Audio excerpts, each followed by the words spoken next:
Падкасты «Свабоды» пад Лукашэнкам. Як пачыналася і чым завяршаецца першае чвэрцьстагоддзя з Александрам Лукашэнкам. Падкаст Сергея Навумчыка пра найноўшую гісторыю Беларусі. Праз год пасля абрання першага прэзідэнта было зразумела, што абяцанні кандыдатаў прэзідэнта Александра Лукашэнкі узняць заробкі, запусціць заводы, аднавіць парушаныя сувязі не выкананыя. У жніўні 95-го пачаўся страйк работнікаў Менскага метрапалітэну. Машыністы патрабавалі выканання працоўнай дамовы. У канфлікт з уладамі уступілі ўжо не актывісты Беларускага народнага фронта, што афіцыйная прапаганда магла спісаць на імкненне нацыяналістаў учапіцца за мову ды за сцяжкі, а тыя, чым імём спачатку камуністы, потым Кебіч, а цяпер і Лукашенка апраўдывалі свае крокі. Народ. І тое, што было зроблена са страйкаўцамі і іх лідарамі, выявіла сапраўднае стаўленне ўлады да народа. Спачатку спрабавалі скампраметаваць работнікаў метрапалітэну, запусціўшы праз дзяржаўную прэсу інфармацыю, што іх заробкі нібыта дасягаюць 4 мільёнаў рублёў, што ў некалькі разоў было болей, чым нават на рэнтабельных менскіх прадпрыемствах. Вось што перадаваў у рэпартажы корэспандэнт Радыё Свабода Олег Груздзіловіч. Прапаганда супраць бастуючых пачала ўздымаць менавіта грашовае пытанне, хаця самі бастуючыя неаднаразова падкрэслівалі, што яны дамагаюцца не павышэння заробкаў, а выканання калектыўнага дагавора. І ўсё ж, колькі атрымліваюць у метро? Ці сапраўды грашовая праблема там не існуе? Ігор Калыванаў, які працуе электрыкам, мае аклад 920 тысяч рублёў. З прэміямі і даплатамі атрымліваецца 1 200 000, але чыстым ён атрымоўвае недзе 1 000 000. Трошки доплачивали коэффициентам, потом прекратили коэффициент. Але же это ночные мои, потому что я и в ночи працую. Это з улікам ночных прэміяльных. Премиальных за вредность, за все вот эти условия. Таким чынам, заява пра сярэднія заробкі ў 4 мільёны чарговая хлусня афіцыйнай прапаганды. І накіраваная яна на тое, каб узбудзіць ненавісць да бастуючых. І ўсё ж Беларускі народны фронт быў згаданы, прычым не кім-небудзь, а самім Александрам Лукашэнкам. У сваім выступе ён таксама заявіў, што страйк метрапалітэнаўцаў вынік умяшання пэўных замежных сілаў. Вось што перадавала корэспандэнтка Радыё Свабоды Галіна Айзенштадт. Страйк метрапалітэнаўцаў – гэта акцыя БНФ з дапамогай амерыканскага незалежнага прафсаюза і польскай салідарнасці. Так, коротко можна падсумаваць змест інтэрв'ю Александра Лукашэнкі агентству тэлевізійных навін. Вядома, што незалежныя прафсаюзы Беларусі даўно маюць дзелавыя кантакты з польскай салідарнасцю. Той самай, па словах Лукашэнкі, калі ён выступаў перад машыністамі электрычак, пагадзіўшыся замяніць забастоўшчыкаў, у выніку якой да ўлады ў Польшчы прыйшлі тыя, якія сёння ёсць. Думаецца, Валенсі не вельмі прыемна будзе пачуць пра гэта. Яны змянілі ўсю ранейшую ўладу і настройвалі паступаць так і нашых рабочых. Салігорскія шахцёры на іх вудачку не паддаліся, за што прэзідэнт ім вельмі удзячны. Не паддаліся рабочыя і сяляне, а вось метрапалітэнаўцы паддаліся. Трэба вучыцца працаваць у новых умовах. Прывёў Лукашенка словы Пазняка і зазначыў, што было праведзена 3 семінары з удзелам замежных спецыялістаў, на якіх яны вучылі дзеячоў беларускага свабоднага прафсаюзу, як дзейнічаць, каб найбольш нашкодзіць уладзе. Тактыка БНФ, Лукашенка чамусьці атаясамляе фронт са свабоднымі прафсаюзамі, гэта, лічыць прэзідэнт, тактыка дробных акцый. У пацверджанне слоў прэзідэнта яго інтэрв'ю двойчы перарывалася і на тэлеэкране з'яўлялася даведка, падрыхтаваная ведамствам Заметаліна. Па месяцах было распісана, дзе, што і калі рабілі апазіцыя і Пазняк. У кучу змяшалі і галадоўку апазіцыі, і сустрэчы з апазіцыйнымі палітыкамі Украіны, Расіі, і заявы Пазняка падчас замежных камандыровак, каб іншыя краіны не дапамагалі недэмакратычнай Беларусі. Пры гэтым узгадалі і Шушкевіча. І, канешне, акцэнт зрабілі на дапамозе, у тым ліку і матэрыяльнай, з боку амерыканскіх прафсаюзаў, якія, маўляў, маюць намер звярнуць яе, бо быццам незадаволены дзейнасцю беларускіх свабодных прафсаюзаў. Вось апошнія і вырашылі адпрацаваць яе як след, каб не пазбавіцца канчаткова. До речі, заметалінскае ведомство приписало БНФ і дискредитацію президента ў прэсе, хотя ўсім вядома, што нават пры вялікім жаданні такой магчымасці ў фронта няма, бо ўсе сродкі масавай інфармацыі знаходзяцца пад шчыльным надзорам самога Заметаліна.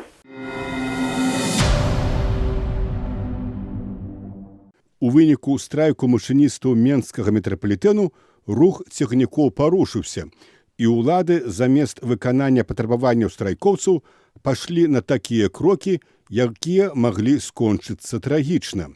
У кабіны лакаматываў метро селі машыністы чыгункі, якія былі незнаёмыя са спецыфікай працы. Вось што перадаваў Олег Груздзяловіч. Паразмаўляць незгодным з гэтых машыністаў мне так і не давялося, таму не выкарыстоўваю агіднае слова «штрейбрэхер», бо не ўпэўнены, што яны рабілі сваю справу не пад прымусам. У дэпо метрапалітэна, дзе ў пакоях адпачынку часова размясціліся машыністы з Оршы, Асіповіч ды Баранович, мяне так і не пусцілі. Яно ў гэтыя дні ахоўваецца гэтак жа пільна, як і кабіны машыністаў, у кожны з якіх сядзіць па міліцыянту. Але вось, што ўдалося высветліць ад нашых менскіх машыністаў.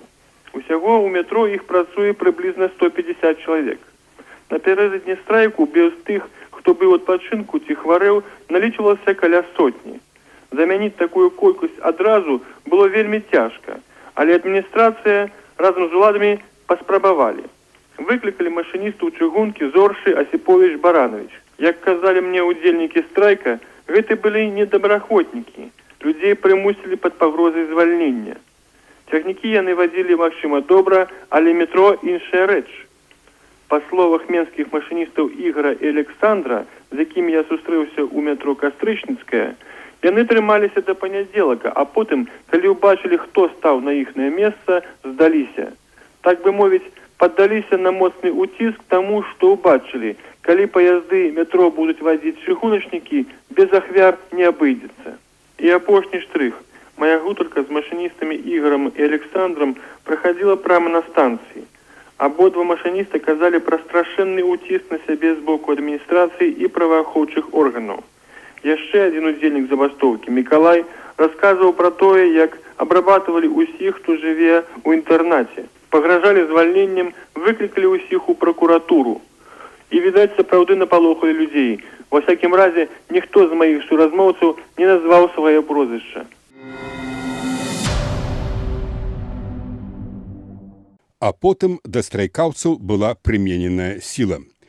21 жніўня карэспандэнт радыё «Свабоды» Алесь Хмельніцкі перадаваў. Як і дамаўляліся, сёння рабочыя метрапалітэну сустрэліся о 7 гадзіны ля будынку Рэспубліканскага свабоднага прафсаюза.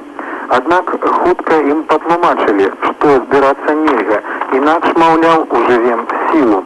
Рабочыя пагадзіліся разысціся, і ўжо больш палова з іх рушыла. Як на пляц Свабоды пачалі з'язджацца грузавікі ды аўтобусы за мапам, спецназам ды міліцыянтамі. Было іх каля 20. Але разганяць ужо не было каго. А мап кінуўся наўздагон. У выніку, як расказвалі сведкі, дужыя хлопцы ў масках крапілі старшыню свабоднага прафсаюза работнікаў метрапалітэну Владзіміра Макарчука, старшыню прафсаюза работнікаў чыгуначнага транспарту Мікалая Канаха і яшчэ 4 чалавек. Як ужо паведамлялася, на іх паводле позвы транспартнага прокурора Беларусі была ўзбуджана крымінальная справа па артыкулу 186 частка 3 «Арганізацыя і ўдзел у групавых дзеяннях», што выклікалі парушэнне грамадскага парадку і руху транспарта. Разгляд справы не адкладалі надоўга і пачалі ранкам, але хутка аб'явілі перапынак з-за адсутнасці неабходных дакументаў. У гэты ж дзень у Менскім гарадскім судзе разглядалася таксама справа страйкаваўшага першага тралейбуснага дэпо. Яна была адкладзена з-за таго, што позва кіраўніцтва дэпо не была накіравана менавіта на лідараў свабоднага прафсаюза. Стала таксама вядома, што старшыню Рэспубліканскага свабоднага прафсаюза Геннадзя Быкова выклікалі ў пракуратуру. Да метадаў, якія прымяняліся да удзельнікаў страйку, мы яшчэ вернемся. А зараз каментар Валянціна Жданко, які прагучаў тыя дні на хвалях радыё «Свабода». У крызіснай сітуацыі з бастуючым метрапалітэнам улада зрабіла стаўку на сілавыя метады рашэння праблемы. Відавочна, ставіцца мэта любой цаной у зародку задушыць забастовачны рух, не даць яму распаўсюдзіцца на іншыя галіны эканомікі, прадэманстраваць даведзенаму да адчаю працоўнаму люду, якім чынам могуць быць сустрэтыя ягоныя пратэсты. Міліцыя і спецназ былі гатовыя да прымянення сілы ў дачыненні да забастоўшчыкаў яшчэ ў суботу, 19 жніўня. На плошчу Свабоды, да будынку, дзе сабраліся рабочыя, былі сцягнутыя больш дзесятка аўтамабіляў з закратаванымі вокнамі і некалькі грузавікоў са спецназаўцамі. Аперацыяй кіраваў прысутны там камандуючы ўнутранымі войскамі генерал Валентина Галец.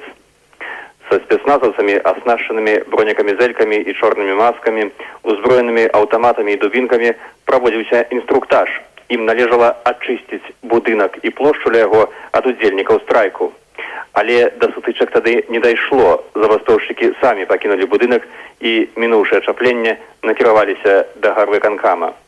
Дзеля чаго спатрэбілася кідаць спецпадраздзяленні супраць некалькіх соцень людзей. Сярод такіх, дарэчы, былі жанчыны і дзеці. Якіх мэтаў можна было дабіцца, выгнаўшы людзей дубінкамі з офіса прафсаюзаў? Урэшце, навошта быў патрэбен маскарад з чорнымі маскамі і заклеенымі аўтамабільнымі нумарамі? Ніякай відавочнай лагічнай патрэбы ў насіллі не было. І адказ напрошваецца адзін. Улада спрабавала прадэманстраваць сілу, запалохаць забастоўшчыкаў, а адным разам і тых, хто мае ці будзе мець намер іх падтрымаць. Але да сутыкнення ў суботу не дайшло, а ў нядзелю прэзідэнт выказаў нездавальненне працай праваахоўных органаў за нерашучасць і непаслядоўнасць. Усе наступныя дзеянні з арыштам актывістаў незалежнага прафсаюзу былі дакладным выкананнем прэзідэнцкай дырэктывы. Відавочна, на такую рэакцыю Александра Лукашэнкі паўплываў ягоны поспех падчас інцыдэнта з галадаючай апазіцыі, калі 12 красавіка дэпутаты гвалтоўна з дапамогай сілы былі выгнаны з будынку Верхоўнага Савету. Небяспечная ілюзія, нібы з дапамогай гэткіх жа метадаў можна вырашаць любыя іншыя канфлікты, відавочна і штурхнула ўладу на такое стаўленне да забастоўшчыкаў. Прынцып той жа: адных пабіць, другіх запалохаць чорнымі маскамі і міліцэйскімі дубінкамі, а потым растлумачыць усё народу падкопамі БНФаўцаў і заходніх спецслужбаў. Аднак зусім няма гарантыі, што такі прынцып, які аднойчы спрацаваў эфектыўна, станецца універсальным і надалей.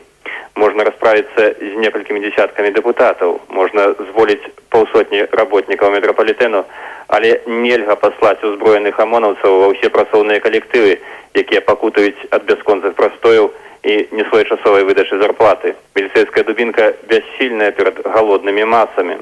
На ўсе заводы і на ўсе прадпрыемствы міліцыю і АМАП накіраваць было сапраўды немагчыма. Але можна было падавіць ініцыятараў страйку, што і было зроблена. Асноўная роля адводзілася органам унутраных спраў. Міністрам унутраных спраў у жніўні 95-го быў генерал Юры Захаренка, у мінулым адзін з памочнікаў дэпутата Лукашэнкі па так званай антыкарупцыйнай камісіі.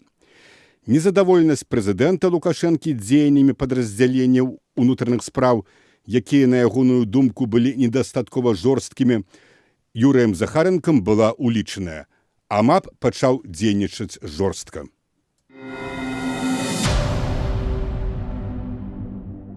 Страйк супаў з візітам у Менск міністра замежных спраў Нямецчыны Клауса Кінкеля, і ў тыя дні нямецкая прэса шмат пісала пра Беларусь. Як жа ацэньвалася палітычнае і эканамічнае становішча Беларусі праз год пасля абрання першага прэзідэнта? Агляд прэсы на хвалях «Свабоды» ў жніўні 95-го рабіла Алена Панкратова. Паводле паведамленняў збону, мэта сённяшняга аднадзённага візіту міністра Кінкеля прадэманстраваць беларускаму палітычнаму кіраўніцтву сваю зацікаўленасць да вяртання краіны да палітычнай лібералізацыі і эканамічных рэформаў. Напярэдадні візіту Кінкеля нямецкія газеты карыстаюцца нагодай сказаць чытачам пра агульнаэканамічны стан на Беларусі. Як піша эканамічная газета «Гандельсблат», Беларусь правдападобна прызнае прабелы ў сваёй знешняй эканамічнай стратэгіі.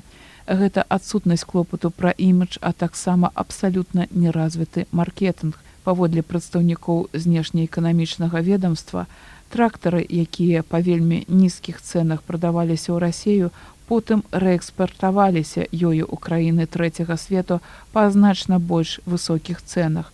Але ж паколькі гэтыя вырабы траплялі ў трэці свет, напрыклад, у Кітай, без неабходнага сервісу і замінальных дэталяў, то, зразумела, Беларусь крок за крокам губляла свой рынок у гэтым рэгіёне. Як паведамляе Бон падчас свайго першага візіту на Беларусь, Кінкель мае мэтай запэўніць, што Нямецчына не збіраецца пакідаць свайго суседа ў цяжкія для яго часы. Нямецкі бок, аднак, хоча заклікаць Беларусь да ажыццяўлення неабходных рэформаў, гаворыцца ў паведамленні нямецкага знешнеэканамічнага ведомства. ФРГ, як важнейшы эканамічны партнер Беларусі на захадзе, заклікае Беларусь да канструктыўнага дыялогу. Сумесна з Францыяй і Вялікай Брытаніяй Бон хоча прапанаваць Беларусі партнерства, каб з дапамогай кааперацыі падрыхтаваць Беларусь да шляху ў еўрапейскае супольніцтва. Ужо парафаваныя часовыя пагадненні Беларусі з ЕС пакуль што, як кажуць, замарожаныя ў выніку неспрыяльных палітычных і эканамічных умоваў на Беларусі, піша Франкфуртер Allgemeine. Па ўсіх паказчыках Беларусь пляцецца далёка за Расіяй і Украіны, піша далей нямецкая газета. У гэтым звязку спадзяванні прэзідэнта Лукашэнкі на саюз з Расіяй з эканамічнага погляду вельмі мала рэалістычны.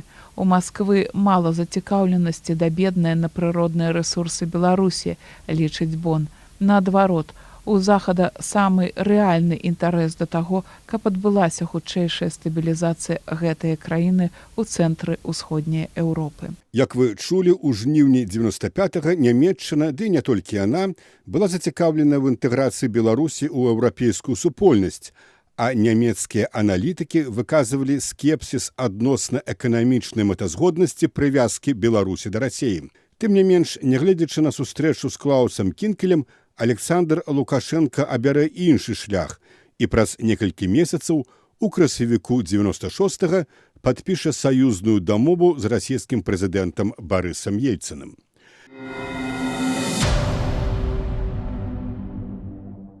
Але вернемся ў жнівень 95-го. Страйк з Менску перакінуўся ў рэгіёны. Так у Гомлі спынілі працу кіроўцы тралейбусаў. Іх не напалохалі нават судовыя працэсы. Вось што перадавала з Гомлі Марыя Шымановская. Нягледзячы на тое, што 17 жніўня адбылося судовае пасяджэнне ў стылі бліц і было вынесена рашэнне аб прызнанні страйку незаконным, кіроўцы вырашылі не спыняць акцыю пратэсту. Сёння, як і ў мінулыя дні, на лінію выйшлі толькі 7 тралейбусаў, за рулём якіх настаўнікі кіроўцаў і асобы залежныя ад адміністрацыі. Астатнія па-ранейшаму патрабуюць выплаты заработнай платы. Цяпер ужо за ліпень, бо чэрвеньская зарплата, атрыманая 9 жніўня, часткова пайшла на аддачу пазыкаў. Матэрыяльнае становішча некаторых кіроўцаў настолькі цяжкае, што страйкоўцы ўжо сабралі 100 000 дапамогі адной сваёй каліжанцы. Непакоіць і тое, што няма гарантыяў з боку ўладаў, што да страйкоўцаў не будуць прыменены дысцыплінарныя і адміністрацыйныя меры. Спадзяванне на тое, што ў суботу і нядзелю адбудзецца канструктыўны дыялог паміж страйкоўцамі і адміністрацыяй прадпрыемства «Гар-электратранспарт», а таксама ўладамі горада не здзейсніліся.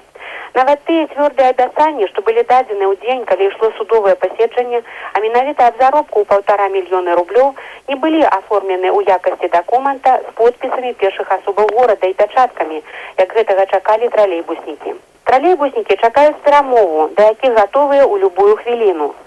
А пакуль мёртвы штыль, які папярэднічае шторму. Такім чынам, страйкоўцы чакалі перамоваў з уладамі, але улады абралі іншы шлях.